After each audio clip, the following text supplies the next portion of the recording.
In this week's parasha, Parashat Hukat, we have ourselves the sin of Moshe Rabbeinu hitting the rock. Moshe Rabbeinu and Aharon get punished that they now can't enter the land of Israel because Hashem had told Moshe Rabbeinu, let's go according to the simple interpretation of Rashi. Hashem had said to speak to the rock, and instead Moshe Rabbeinu hits the rock, and therefore Kadosh Baruch Hu says, Ya'an lo emanten bi l'ktisheni, because you didn't believe in me to make a massive Kiddush Hashem, you're going to die with this generation, or with the last generation in the desert. You're not going to enter into Eretz Yisrael. The new generation, this is the punishment of Moshe Rabbeinu for hitting the rock. So I saw an interesting idea in the Hatam Sofer. We tries to give a little bit, okay, but what was so bad? What was the great mistake with Moshe Rabbeinu? So he takes it from a slightly different angles. Now, one of the approaches of the Hatam Sofer actually gives a bunch of different reasons for what the story is really all about. But he starts off by quoting a Ramban. The Ramban, quoting a Midrash Sifri on back by Parshat Vayigash, when Yaakov is brought down to Egypt. So we have this great famine in Egypt. We have the whole story of Yosef and the brothers, and eventually Yosef reveals himself. Ani Yosef od Avichai, it's me, Yosef, I'm alive.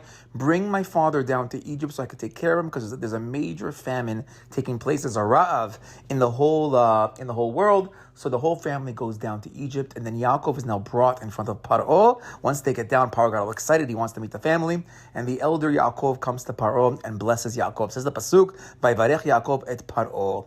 Explains the Ramban based on the Midrash. When Yaakov blessed him, shenistalek harav, the famine disappeared. A great miracle. The bracha of tzaddik. Because Yaakov blessed Paro, the famine disappeared from the world. Ukeshemet Yaakov, but once Yaakov died, Az Chazar Harab lemekomo. Then the famine came back to the way it was originally. So the famine comes back. Shezeu Kiddush Hashem, and this makes for a massive Kiddush Hashem for the whole world, for the Egyptians, for the Jews, for everybody. Shebemitat tzadikim nistalka birkatam, because through the death of the tzadikim we see that the bracha disappears. K'tei sheyedu shebizchut tzadikim haya beracha. So for the whole world to know that it's the tzadikim that brought us this great zechut, great merit. So Yaakov comes, blesses Paro, the famine disappears. Yaakov dies, the famine comes back. Now it's clear to everybody that it was Zechut, the Tzaddik Yaakov, that canceled the famine, that brought the plenty, that brought the Shefa. Now we know that in the desert we had ourselves three miracles. We had the man, which was B'schut Moshe Rabbeinu. We had ourselves the clouds, B'schut Aharon, and then we had ourselves the Be'er, the water, was the Be'er Miriam, was B'schut Miriam. How do we know that? Because in our parsha, Miriam dies, and when she dies, Hine, Kiken B'mitat Miriam, in our parsha, Miriam dies, and when she dies, Nistaleka Be'er, and then the water disappeared, and then at that moment everybody realized, oh my God, that Tzadeket Miriam, it was her Zechut that we... It's her zechut that we had water, and in that statement, when we saw that the water disappeared, haya kiddush Hashem shebizchut tzaddikat haya be'er. It was a big kiddush Hashem to realize that look what tzaddikim and tzaddikot can do. But now we have a problem because we need water. So how are we going to survive? So he says, and now, so we realized that it was the zechut of Miriam. So how do we bring the water back? We have to bring the water back through Moshe and Aharon. And if they bring it back, then it won't be a chil Hashem. Because then we can say that tzaddiket Miriam was her zechut. But now through Moshe and Aharon, we're speaking to the rock, whatever Hashem tells them to do. Now these tzaddikim, similar to Yaakov blessing Paro, these tzaddikim will now bring back the water, just like Miriam, the tzaddiket, brought the water. Moshe and Aaron, who are also tzaddikim, could bring the water, and that'll keep it on the level of Kiddush Hashem. But, and here's now we have the mistake. Achem Amru, what did they say? Hamina Sela Hazenotzi Anachnu Lachem Mayim.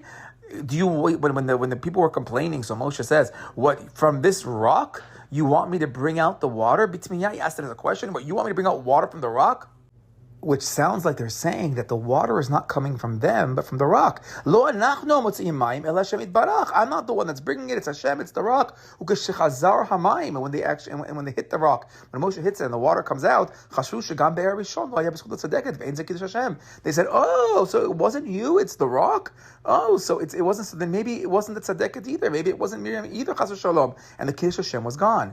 Akochach. And that's why Hashem says, Amar ya'an lo imantem bi l'ktisheni. You didn't believe in me to sanctify me, meaning it was supposed to be you guys. You guys were supposed to make the Kiddush Hashem. It was supposed to be the whole Jewish people realizing that I'm bringing this Zechut because of you. And because you didn't do that, and maybe we can say, we know that Moshe Rabbeinu's greatest trait is his anava, it's his humility. He's so humble. And even over here, he's trying to be humble. I'm not the one bringing the water. It's the rock. It's Hashem. Don't look to me. But Hashem is saying, no, you missed an opportunity, because ultimately, Moshe Rabbeinu, you are a tzaddik.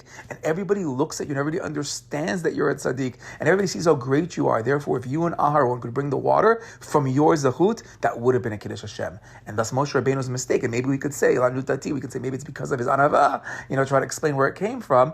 He didn't want to take the Zechut to himself. He didn't want to carry it as his own. But Hashem says, if you would have carried it on your own, they would have understood that you bring a Zechut, your brother brings a Zechut, and that Tzaddik, Miriam, who just passed away, she also brought a Zechut, and that would have been a massive Kiddush Hashem. Shabbat Shalom.